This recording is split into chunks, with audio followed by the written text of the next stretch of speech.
다 같이 한 마음으로 누가복음 22장 31절의 말씀 같이 합독해 보도록 하겠습니다. 시몬아 시몬아 보라, 사탄이 너희를 밀가부르듯 하려고 요구하였으나. 아멘. 사랑하는 여러분, 예수님께서 지금 너무 안타까운 목소리와 안타까운 표정으로 시몬의 이름을 부르고 있습니다. 시몬아 시몬아, 사탄이 너희를 밀가부르듯이 지금 까불리고 있구나 라고 말씀하고 있습니다. 예수님의 마음은 무척이나 아픕니다. 이 시간 동일하게 우리들의 이름도 부릅니다. 시몬아 시몬아, 우리들의 이름을 부르면서 사탄이 밀가부르듯이 너의 영혼을, 너의 가정을 까부르려고 지금 요구를 하고 있구나. 이 말씀에 귀가 열고 마음이 열어서 들으셔야 되는 것입니다. 예수님은 베드로란 이름을 예수님께서 지어주셨지만 아주 특별할 때는 시몬이라고 부르십니다. 예수님은 시몬에게 이제 너는 시몬이 아니야. 이제 너는 흔들리는 갈대가 아니야. 너는 베드로란다 라고 말하면서 베드로의 뜻은 반석입니다. 흔들리지 않는 반석이라는 그 이름을 시몬에게 지어주셨습니다. 그러나 예수님께서 베드로의 이름을 지어주셨지만 베드로가 칭찬을 받을 때는 사람들에게 높임을 받고 여유가 있으며 사람들 사이에서 박수를 받으며 중심의 자리에 있게 될 때는 예수는 베드로라 이름을 부르지 아니하고 베드로의 옛 이름이었던 갈대라는 뜻을 가지고 있는 시몬이라는 이름을 부르십니다. 왜 그럴까요? 기억하라는 것입니다. 이렇게 박수받고 칭찬을 받고 여유 있는 삶을 살며 삶 가운데 중심의 자리에 올 수 있는 건 너의 힘이 아니라 은혜라는 것을 기억하기 원합니다. 은혜를 잊어버리지 말아야 되는 것입니다. 마태복음 16장 말씀에 보니 예수님께서는 베드로에게 크게 칭찬하셨습니다. 베드로의 신앙의 고백, 주는 그리스도시요 살아계신 하나님의 아들이십니다. 라는 그 고백을 들으시고 너무 크게 칭찬하십니다. 그러나 그때 예수님은 베드로라 이름을 부르지 아니하시고 시몬이라고 부르십니다. 예수님께서 대답하여 이르시되 바요나 시몬아, 내가 복이 있도다. 이를 내게 알게 한 이는 혈육이 아니요 하늘에 계신 내 아버지시니라 라고 말씀을 하시면서 연약한 갈대와 같은 시몬아, 잊지 말라는 것이죠. 이렇게 내가 칭찬을 받고 신앙생활을 할 수 있었던 것은 은혜였다는 걸 잊지 않고 언제나 겸손하게 자만하지 말고 은혜 안에 머물기를 원하고 있습니다. 교만은 패망의 선봉이며 넘어지는 맨 앞자리에 있게 됩니다. 그래서 교만에 관한 경고의 말씀이 성경에는 132번이나 기록이 되어 있습니다. 그만큼 교만은 아주 무서운 우리의 영혼을 무너뜨리는 그런 죄인 것입니다. 여러분, 교만하지 않으려면 은혜 안에 머물러야 됩니다. 인간은 죄된 본성을 가지고 있기 때문에 어느 순간 깨우지 아니하면 베드로가 교만의 자리, 거만의 자리, 자만의 자리에 그가 머물렀던 것처럼 우리가 깨우지 아니하면 우리가 어느 순간에 교만의 자리에 갈 수밖에 없습니다. 그래서 오늘도 은혜 안에 있어야 되는 겁니다. 잠언의 말씀에 보니 교만에 대해서 이렇게 말합니다. 16장 18절 말씀에 교만은 패망의 선봉이요 고만한 마음은 넘어짐의 앞잡이니라. 또한 잠언 21장 24절의 말씀에도 무례하고 교만한 자를 이름하여 망령된 자라 하나니 이는 넘치는 교만으로 행함이니라. 잠언 29장 23절 말씀에도 사람이 교만하면 낮아지게 되겠고 마음이 겸손하면 영예를 얻으리라. 그렇습니다. 교만하면 낮아집니다. 교만하면 무너집니다. 또한 하나님이 미워하시는 건 교만입니다. 잠언 8장 13절 말씀은 같이 읽겠습니다. 여호와를 경외하는 것은 악을 미워하는 것이라. 나는 교만과 거만과 악한 행실과 패역한 입을 미워하느니라. 아멘. 하나님은 교만을 미워하십니다. 은혜가 무엇입니까? 내가 아무것도 하지 않았지만, 아무 공로 없지만 오직 주님의 은혜로 여기까지 왔고 주님의 은혜로 인생이 세워지고 가정이 세워졌다라면 그 은혜를 동시에 내가 죄 가운데 있을 때도 그 은혜를 붙잡고, 죄인 되었었을 때 나를 구원하신 예수 그리스도 붙잡고 일어서기 원합니다. 은혜로 사는 자는 죄 가운데 넘어질 때도 은혜를 붙잡아야 되는 것입니다. 로마서 5장 8절 말씀에 보니 이렇게 되어 있습니다. 우리가 아직 죄인 되었을 때, 좀 괜찮을 때가 아닙니다. 죄인 되었을 때 그리스도께서 우리를 위하여 죽으심으로 하나님께서 우리에 대한 자기의 사랑을 확증하셨느니라. 아멘. 이 은혜를 붙잡고 죄의 자리에서 떠나야 되는 겁니다. 일어나야 된다라는 것입니다. 우리가 괜찮을 때 우리를 구원한 것이 아닙니다. 알아. 얼마나 연약한 갈대인 것을, 얼마나 무너진 존재인 것을 너무 알아. 얼마나 죄가 많고 얼마나 무능한 자인지 너무 잘 알아. 다 아시는 주님께서 구원을 하셨다라면, 다 아시는 주님께서 우리에게 은혜를 베풀어 주셨다면 그 은혜 붙잡고 주님 앞에 가리지 말고, 변명하고 핑계하지 말고, 있는 모습 그대로 주님께 나가서 주님 나를 구원하여 주시옵소서 라고 해야 되는 것입니다. 인간이 실패하고 무너질 때, 처절하게 무너졌을 때 나타나는 여러분 양상은 두 가지로 나타나게 됩니다. 이건 여러분이 선택하셔야 됩니다. 첫 번째로는 너무 아프고 너무 고통스럽고 내 자신조차도 나를 용납할 수 없을 만큼 너무 힘이 들었을 때, 그때 그 모든 고통을 다 싸가지고 불평 원망하며 악을 뿜어낼 것인가, 아니면 너무 아픈 이 고통과 고통을 다 싸가지고 예수님의 이름을 부를 것인가. 여러분은 어디를 선택해야 되겠습니까? 우리는 어디를 선택해야 되겠습니까? 예수 이름 불러야죠. 예수님 오늘 말합니다. 나는 죄인 되었을 때 너희를 구원하였다라고. 나의 사랑은 변하지 않는단다. 하나님의 사랑은 변하지 않습니다. 맥스 루케이도 목사님이 썼던 예수님처럼 일하는 책이 있습니다. 그 책의 내용의 일부분을 읽어드리도록 하겠습니다. 영원히 우리가 그분을 상대하지 않아도, 무시해도, 퇴짜를 놓아도, 불순종을 해도 그분은 변화하시지 않습니다. 우리의 악이 그분의 사랑을 줄어들게 할 수 없습니다. 하나님은 우리가 실패한다고 덜 사랑하시고 성공한다고 우와 멋지네 더 사랑하지는 않습니다. 하나님의 사랑은 끝이 없는 사랑입니다. 하나님은 당신을 있는 그대로 사랑하십니다. 그러나 그대로 두시지는 않습니다. 하나님은 당신이 예수님처럼 되기를 원하십니다. 아멘. 맞습니다. 하나님의 사랑은 변하지 않습니다. 하나님의 사랑은 흔들리지 않습니다. 그러나 우리가 변화되기를 원하며 하나님은 내버려 두거나 그대로 두시지 않습니다. 오늘 베드로에게 베드로야 깨어있어라, 시몬아 시몬아 사탄이 너를 밀가부르듯이 까부르고 있으니 깨어나라는 것이죠. 우리는 베드로의 실패를 통해서 우리도 깨어나며 배워야 됩니다. 세 가지 레슨을 받기 원합니다. 첫 번째, 마귀 사탄의 존재를 아셔야 합니다. 사탄은 역사합니다. 사탄 밀가부르듯이 누구의 영혼을 무너뜨릴까 지금도 찾아다니고 있습니다. 예수님께서도 말씀하셨던 것처럼요, 사단에게 제대로 크게 펀치를 당했던 베드로 사도가, 그가 회심하고 난 후에, 그가 다시 회복이 되고 난 후에 베드로 전서의 말씀을 기록하면서 이렇게 써놨습니다.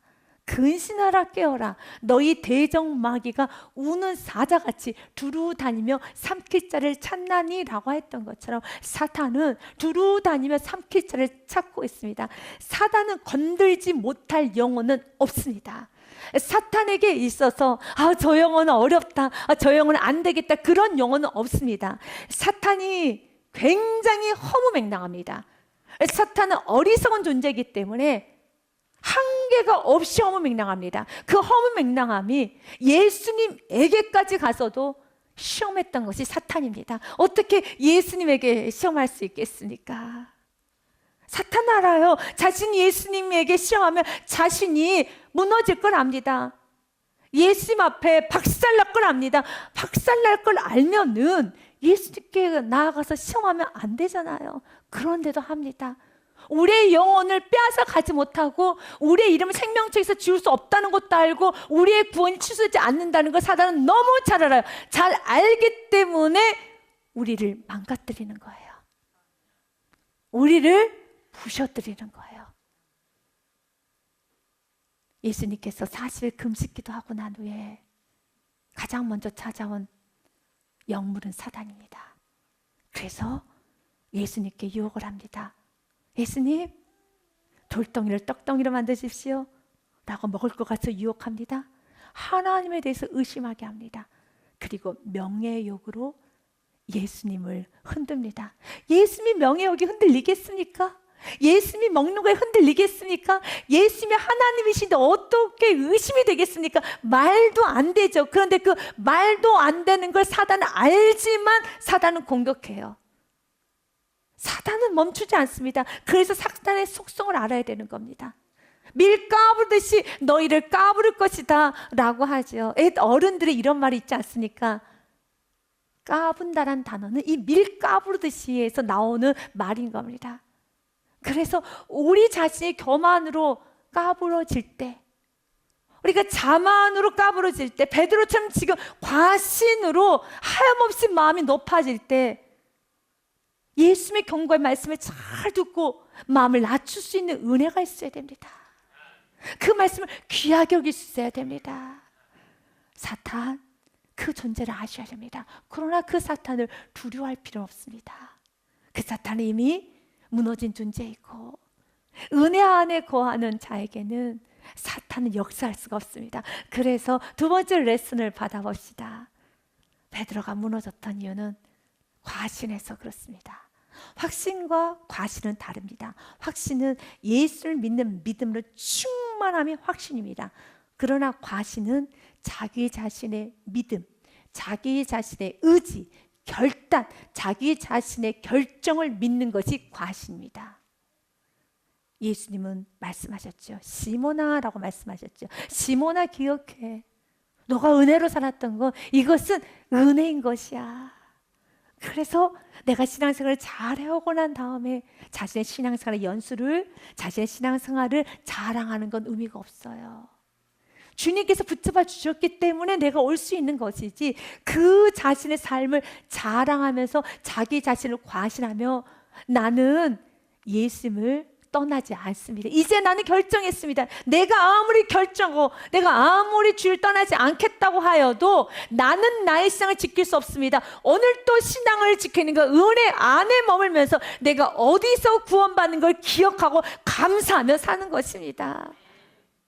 베드로가 예수님께 이렇게 말합니다. 누가복음 말씀에 보니 예수님 모두 주를 버릴지라도 나는 결코 주를 버리지 않을 것입니다 라고 말을 합니다.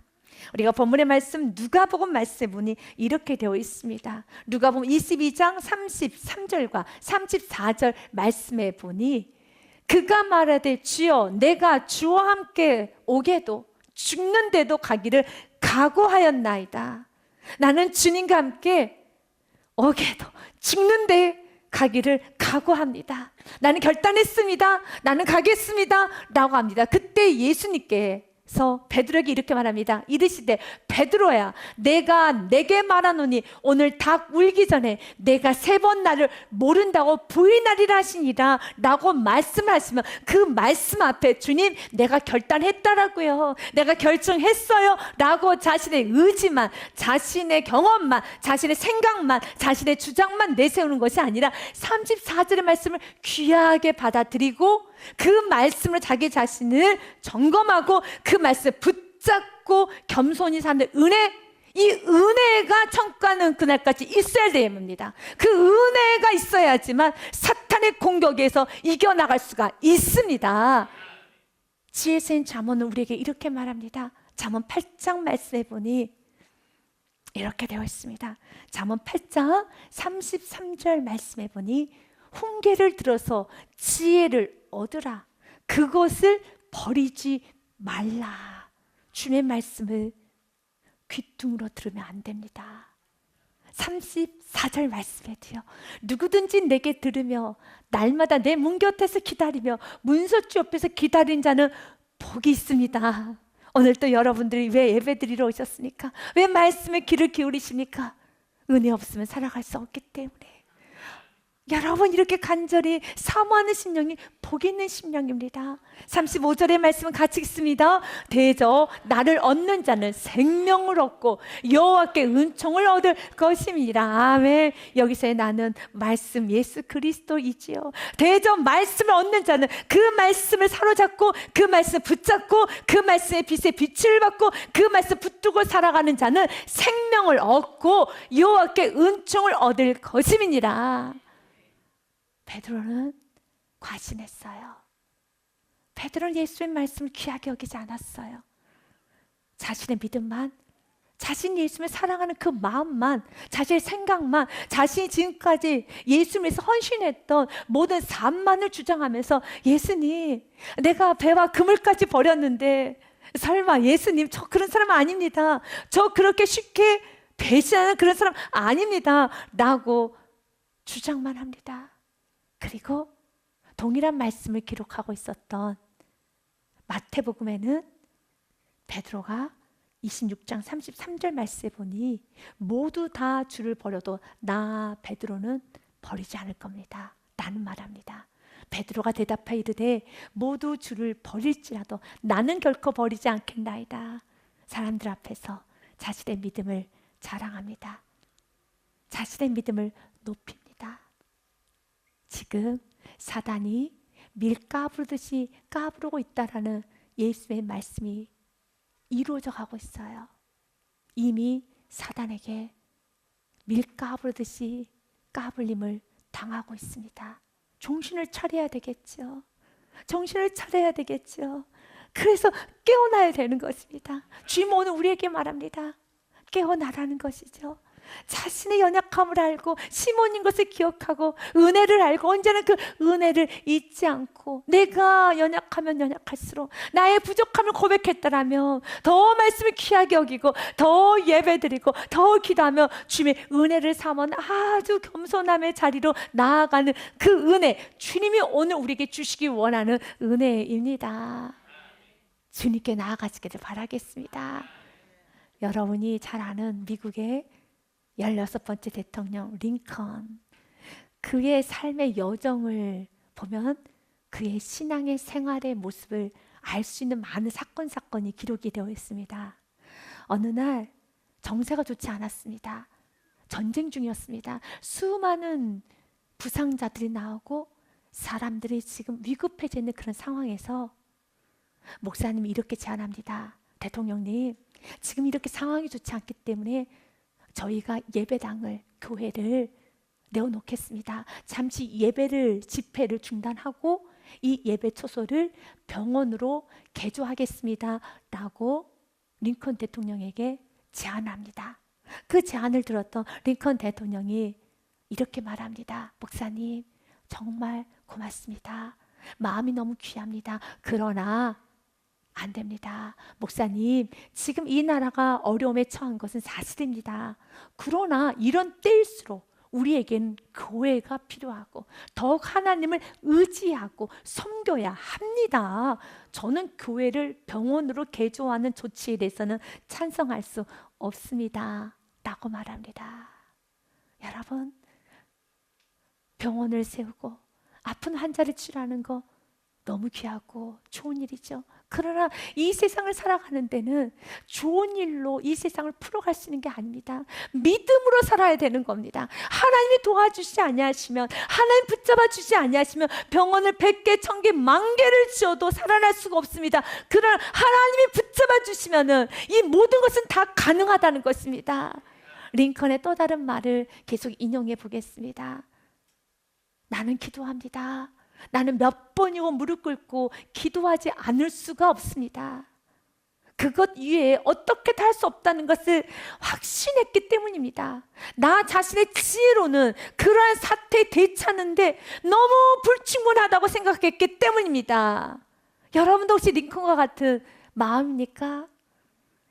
나에게는 어떤 것도 할 수 있는 자신이 없고, 나의 지혜로는, 나의 능력으로는, 나의 힘으로는 이 모든 사태를 대처할 수 있는 힘이 없고 불충분하다는 것을 여러분은 확신하고 있으니까, 그러면 자기 자신을 과신하고 자만하는 것이 아니라 더 예수께 가까이 나가 예배하고, 더 예수께 가까이 나가 기도하고, 더 예수께 가까이 나아가서 말씀을 듣고 그 말씀을 붙잡고, 주님께서 나에게 경고하실 때, 베드로야, 때로는 시몬의 이름을 부르면서 나의 옛 모습을 기억하게 하면서 너가 어디서 구원받았는지, 너가 어떻게 구원받았는지, 연약한 갈대였던 그 시절을 주님께서 여러분 들추시면서, 때로는 베드로라고 넌 믿음 충만해 베드로라 부르실 때 있고, 또 어떤 경우는 시몬아 겸손해야 돼, 시몬아 겸손해야 돼,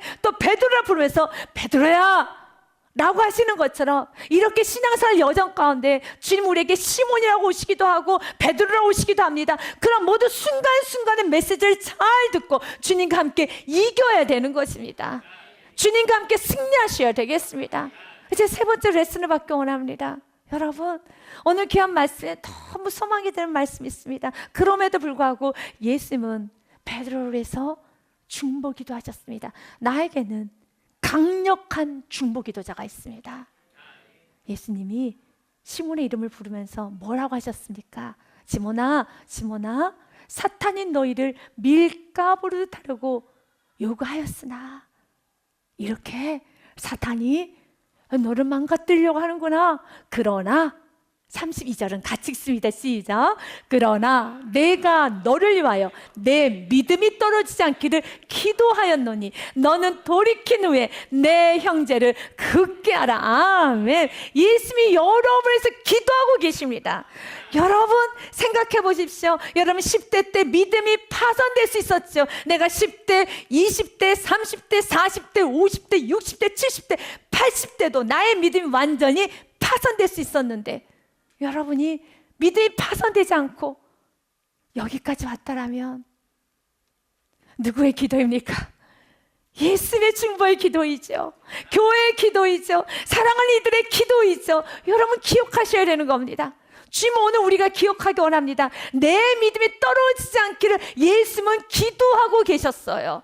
로마서 8장의 말씀에도요, 베드로만을 위해 기도하는 것이 아니라 너희를 위하여 내가 기도할 것이니 두려워하지 말아라 하고 담대하여라 라고 말하는 겁니다. 누가 정죄하리요? 죽으실 뿐 아니라 다시 살아나신 이는 그리스도 예수시니 그는 하나님 우편에 계신 자요 우리를 위하여 간구하시는 차신이라. 여러분에서 중보기도하고 계십니다.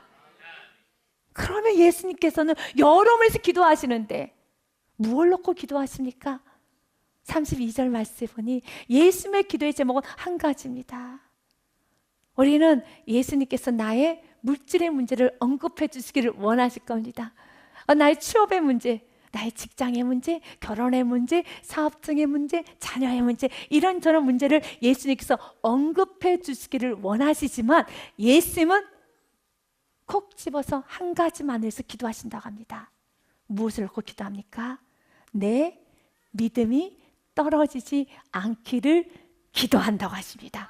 결론은 베드로가 실패한 이유는 믿음이 떨어져서, 믿음이 떨어지면 세상에서 이겨나갈 수가 없습니다. 베드로가 믿음 충만할 때는 바다 위를 걸어갔어요. 그럼 믿음이 떨어지기 시작하면은 바닷속에 빠졌어요. 베드로가 왜 실패했습니까? 베드로가 왜 부인했습니까? 저주까지 했습니까? 베드로가 이렇게 무너져 있습니까? 믿음이 떨어져서 그래요. 그래서 나는 너희들의 믿음이 떨어지지 않기를 기도하고 있단다. 왜 믿음이 떨어집니까? 여러분, 믿음의 대상은 예수 그리스도입니다. 예수 그리스도께 떨어지고 멀찍이 가면은 믿음 떨어져요. 그러면 나는 죄의 자리로 가게 돼 있어요. 여러분, 성경은 베드로가 예수님을 부인하는 그 자리에 이르기까지 어떻게 예수님을 따랐는가에 관하여서 성경 기록해 놨습니다. 공간복음서라고 하는 마태, 마가, 누가복음에는 동일한 단어로 기록해 놨습니다. 누가복음 말씀 22장 54절 말씀에 보니 이렇게 되어 있습니다. 예수님을 잡아 끌고 대제사장의 집으로 들어갈새 베드로가 멀찍이 따라가니라. 또한 마가복음 14장 54절에도요. 베드로가 예수님을 멀찍이 따라.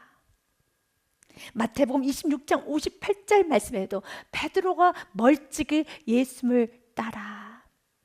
예수님을 따라가긴 갑니다. 그럼 멀찍이 갑니다. 사단은 광명한 천사처럼 우리에게 다가와서 이렇게 말합니다. 너 지금 예수님 따라가고 있잖아. 너 지금 예배 드리고 있어. 그리스도인 맞아. 예배자 맞아. 괜찮아 라고 합니다. 왜요? 지금 베드로가 예수님을 따라가긴 따라가고 있습니다. 그런데 문제는 무엇입니까? 멀찍이에요. 예수님과 멀찍이 따라가면 믿음 떨어집니다. 예수님과 멀찍이 가면 믿음 떨어집니다. 그런데 사단은 그래도 너 지금 예수님 따라가고 있잖아. 괜찮다라고 합니다. 그 멀찍이 예수님을 따라가다가 결론은 예수님을 부인하죠. 예수님을 저주하지요. 여러분 기억하셔야 돼요. 멀찍이는 우리 신앙, 우리 믿음이 떨어지게 되는 겁니다.